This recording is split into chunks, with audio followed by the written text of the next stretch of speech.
Hello and welcome to a new episode of Potation Rotation Reviews. And let me tell you something.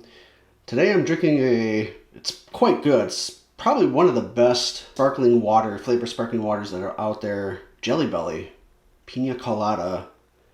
I know, I shouldn't legally call this Potation Rotation anymore. Get that potation out of there. It's more like random rotation, but then random kind of doesn't make sense anymore either. Anyway, I digress. Getting carried away. It's been a while since I did a comic book review, and since I'm kind of backing up on comics and stories that I'm getting into, I decided to do an overall review on what's going on with DC right now.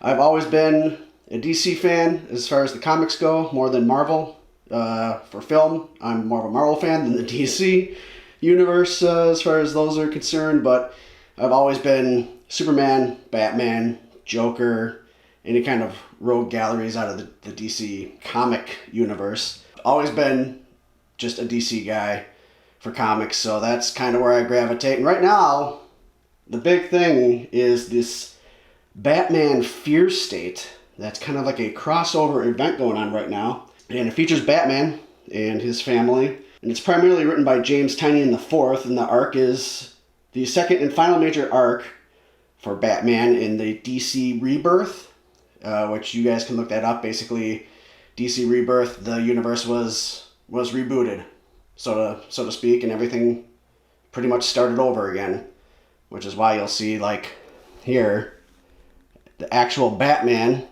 is at 114. We know there's been more Batmans. We know that there's been, than that. Here's, number 115. Detective Comics. Everything's been pretty much rebooted, along with some new stuff, which we'll cover in a second. But yeah, look up the DC Rebirth. The main story was from Batman Volume 3, number 112 to 117, and also included multiple tie-in issues. And it basically involves the Scarecrow wanting to control Gotham City using fear. And the mayor's mission is to protect the city with his groundbreaking deal with the Magistrate, which is similar to an alternate future and future state.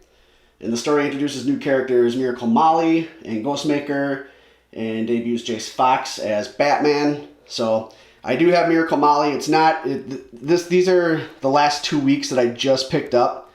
As of this filming, Miracle Molly came out, I think like the first issue came out the week before. So that's already in my comic book box.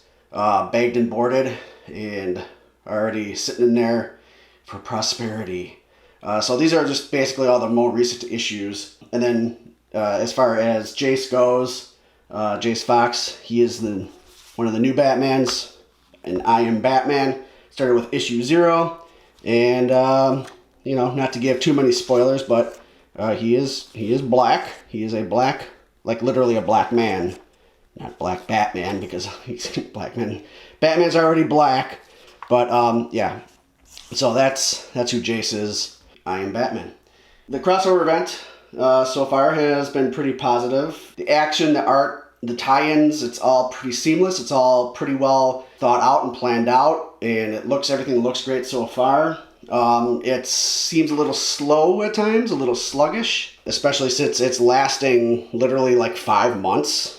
About, I think, like August, September, October, November, December. Yeah, 5 months. And then there's 2 special Fear State comics. Fear State Alpha, which already came out about a month ago. And then and that was like probably within 5 or 6 books into the storyline. And then there's going to be a final Fear State. I don't know what it's called, beta maybe. I have no idea. But there's going to be a final issue of that's going to wrap it all up at the end of the year. But as you can see, we got I Am Batman. There's this Arkham City Order of the World. So it spans across series that are not limited, and then series that are limited, like this Order of the World. This is issue 1 of 6.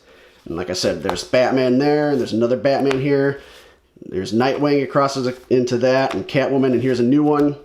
Batman's Secret Files. Peacekeeper 01, and I don't know if that's limited or not. It doesn't look like it's going to be, but we'll find out. And then Batman Urban Legends is another new one. Yeah, I know, kind of looks like Wolverine.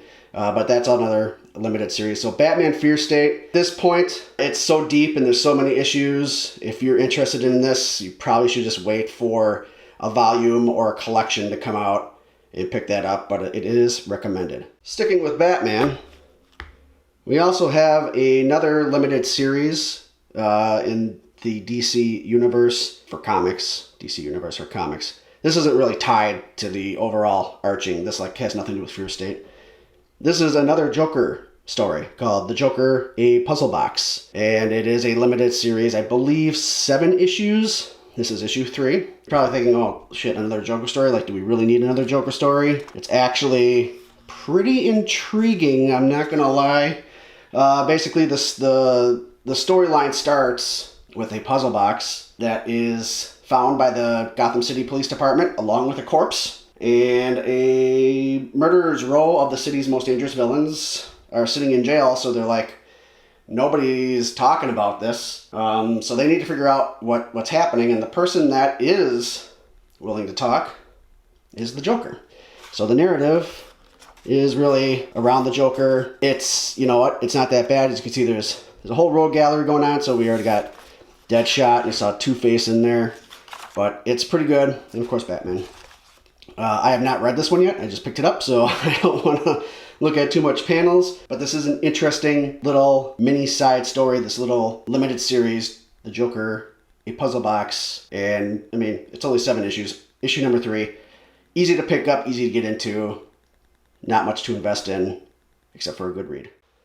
Next up, still more Batman. This is Batman 89. You can probably put together what Batman 89 is just by looking at it, but if I need to explain it to you, you're basically stepping back into Tim Burton's Gotham City. It brings screenwriter Sam Hamm from Batman and Batman Returns and artist Joe Quinones he's from Dial H for Hero. Pull a number of threads left dangling by Tim Burton. Like what would have happened if Harvey Dent from Tim Burton's Batman universe, the original Harvey Dent, actually became Two-Face, not Tommy Lee Jones, not the Joel Schumacher shit, but like, what if? It's a what if comic book. What if this kept going? What if Tim Burton was able to keep telling his Batman stories? So that's what this is basically about. It becomes torn, Gotham becomes torn in two, as citizens dressed as Batman and the Joker duke it out in the streets. And Harvey Dent tries to keep the city together. He targets the one problem tearing it apart, and that's Batman. And he'll get Bruce's Wayne. It's funny because he actually enlists Bruce Wayne's help to get Batman, and eventually Harvey Dent becomes Two-Face. And it's interesting. It's fun. There's only 6 issues. It's kind of a cool read. Can't take it too seriously, but it's nostalgia. And if you're a big fan of the Tim Burton Batman films, and the characters look exactly like the actors too. Like Bruce Wayne looks like Michael Keaton. It's pretty actually kind of cool. If you're a fan of the films, not so much a comic book person, but you want to do like a what if they continued making films within that universe, definitely recommend you pick up Batman 89. And in the same vein, you got Superman 78. So again, this is a continuation of Christopher Reeve's Superman, his Clark Kent, and as you can see, Gene Hackman. They legit look like this too. They legit look like the actors. That Lex Luthor looks like Gene Hackman. So this basically ignores the sequels. So this picks up right after the events of the initial Superman. So at this point, even Lois Lane doesn't know yet that Clark is Superman. And the sheer thrill of seeing a man fly, leap, or stop a bullet will be reflected in this environment where Superman has just been introduced. So, I mean, he's still in year 1, so to speak, as in comic book terms. And it's inspired by, Donner's classic film, like I said, and picks up whereas what if Richard Donner was able to just springboard and let's just see what more could come. And as you can say, it's got Venditti and Taurus are behind it as well. And it's pretty good. There's variant covers. Everything has a variant cover nowadays. So I'm just pointing out that the covers that I show you might not be indicative of what you may find if you go to a comic book store.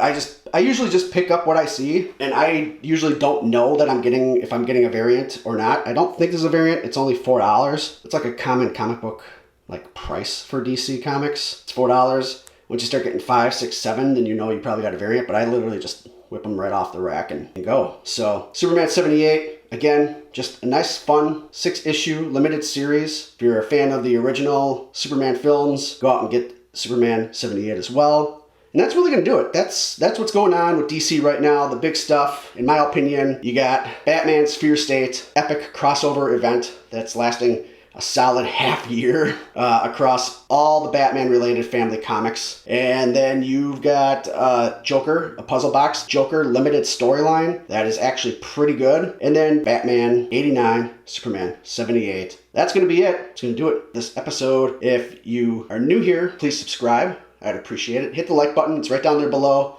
You're already here. Just hit it. I'd appreciate it.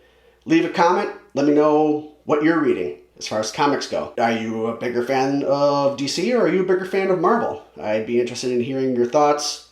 That's going to do it for today. I'd appreciate it if you share with your friends. See you guys later. Bye-bye.